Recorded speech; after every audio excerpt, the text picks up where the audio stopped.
2025년 7월 10일, 오늘은 동두천시 이야기를 좀 깊이 들여다볼까 합니다. 70년 넘게 미군 기지가 있으면서 여러 상처도 깊고 또 경제적으로도 어려움이 많았는데 요즘 변화를 위한 움직임이 아주 뜨겁다고 들었습니다.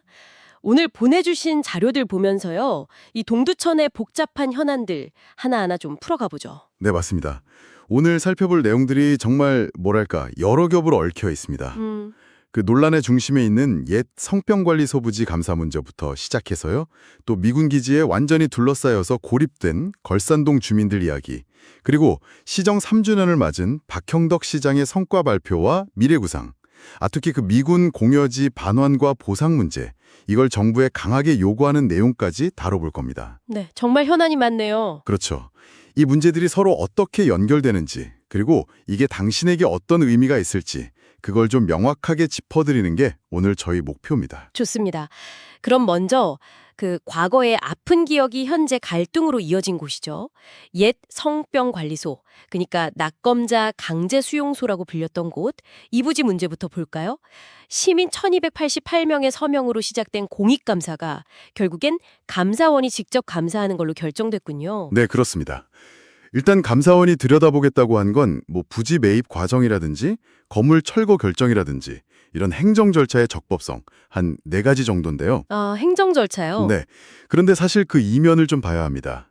시민단체들은 이게 단순히 건물을 철거하냐 마냐 이 문제를 넘어서서요.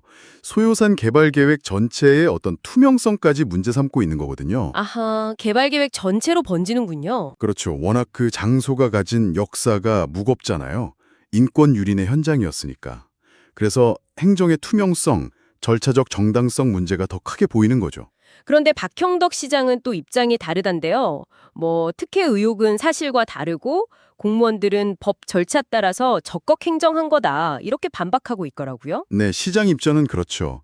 그래서 이게 단순 행정 감사를 넘어서 뭐랄까 그 아픈 역사를 우리가 어떻게 기억하고 또 어떻게 처리할 것인가 이런 좀 근본적인 질문하고도 연결되는 것 같습니다. 그러네요. 네, 그리고 이 문제가 단순히 과거사 정리해서 끝나는 게 아니라 앞으로의 개발 계획과도 직접 연결되니까 더 복잡한 거고요.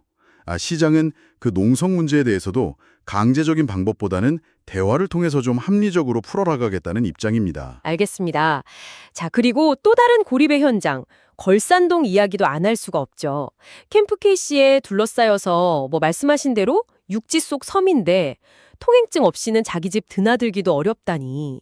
그런데 최근에 미군이 신규 전입자 통행증 발급까지 제한했다고요? 이건 정말 심각한 거 아닌가요? 네, 이건 거주 이전의 자유 이걸 넘어서서 거의 생존권 문제라고 봐야 합니다.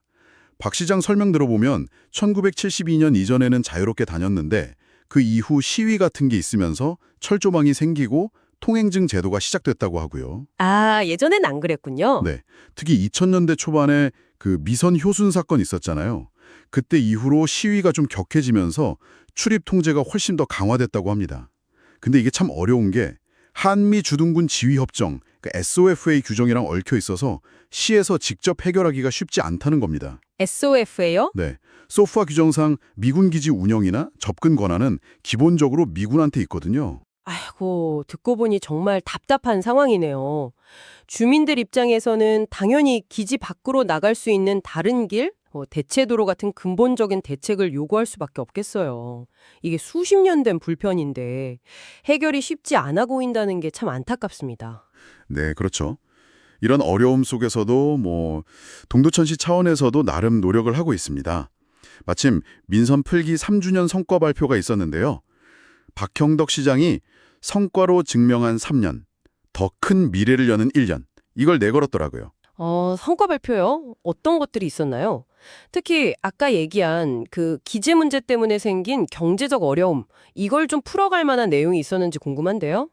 일단 가장 큰 성과로는 역시 그 수도권과의 접근성을 확 높여줄 GTX-C 노선 아시죠?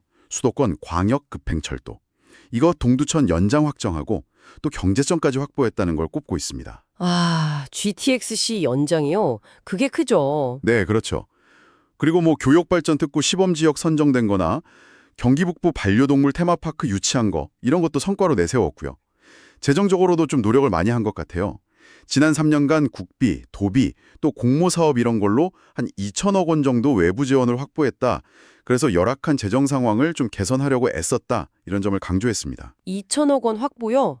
그 재원들이 이제 시 발전에 쓰이겠군요. 네, 뭐 도시 기반 시설이나 경제 활성화 사업 같은 데 투입되겠죠? 그런데 그 성과 발표와 함께 정부를 향해서 아주 강한 요구를 내녔다는 점, 이것도 주목해야 할 것 같아요. 성명서를 냈던데 70년간 시 면적의 42%를 미군 기지로 내주고 희생했는데 이제는 좀 정당한 보상을 해달라 이런 내용이었죠. 맞습니다. 아주 작심하고 목소리를 낸 거죠. 특히 평택 사례를 직접 비교하면서 역차별 문제를 아주 강하게 제기했습니다. 평택이랑요? 네, 평택은 미군 기지 면적이 시 전체의 한 5% 정도인데 지원은 약 19조 원 규모로 받았다는 거예요. 그런데 동두천은 42%나 내줬는데 보상은 너무 부족하다. 이런 논리죠. 이게 단순히 뭐 면적 비율만 따지자는 게 아니라 그동안 발전도 못하고 경제적으로 피해본 거, 이거에 대한 보상이 필요하다는 절박함이 느껴지는 대목입니다. 19조 원 대 42%. 비교가 확 되네요. 구체적인 요구 사항들도 상당히 강경하던데요. 네, 아주 구체적입니다. 캠프 K씨나 호비, 이거 반환 계획 좀 명확히 하고 제대로 이행하라. 만약 계속 주둔할 거면 평택 수준으로 지원하는 특별법 만들어라. 그리고 전략적 가치가 떨어진 캠프 모빌이나 캐슬은 당장 반환하고 예전에 약속했던 국가산단 조성도 빨리 이행하라. 뭐 이런 요구들이죠. 상당히 세네요. 그렇죠. 이재명 대통령이 예전에 특별한 희생엔 특별한 보상 약속했던 거, 그리고 최근 국무회의에서 공여지 문제 해결 의지 보인 거, 여기에 기대를 걸면서도 이제 말만 하지 말고 구체적인 행동, 실질적인 조치를 보여달라, 이런 압박인 셈입니다. 아까 말씀드린 걸산동 문제 같은 주민들 고통 해결하려면 결국 돈이 필요한데 이 보상 문제가 그래서 더 중요하게 연결되는 거고요. 네. 오늘 동두천 이야기를 쭉 들어보니까요. 아, 정말 과거의 아픔, 현재의 여러 제약들, 그리고 또 미래를 향한 강한 열망, 이런 것들이 정말 복잡하게 얽혀 있다는 생각이 드네요. 인권 문제부터 시작해서 행정의 투명성, 지역 경제, 또 국가 안보, 그리고 그에 따른 보상까지 뭐 하나 쉽게 풀 문제가 없어 보입니다. 맞습니다. 이게 단순히 동두천만의 이야기가 아니라 당신에게도 중요한 이유는요. 국가 안보란 큰 정책이 한 지역사회, 또 거기 사는 사람들의 삶에 얼마나 깊고 또 구체적으로 영향을 미치는지 정말 생생하게 보여주기 때문입니다.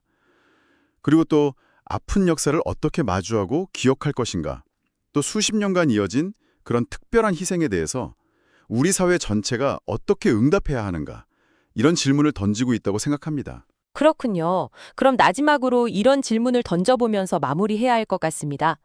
동두천은 과연 이 오랜 희생에 대한 특별한 보상을 정말 현실화하고 과거의 그늘에서 벗어나서 새로운 미래를 열 수 있을까요?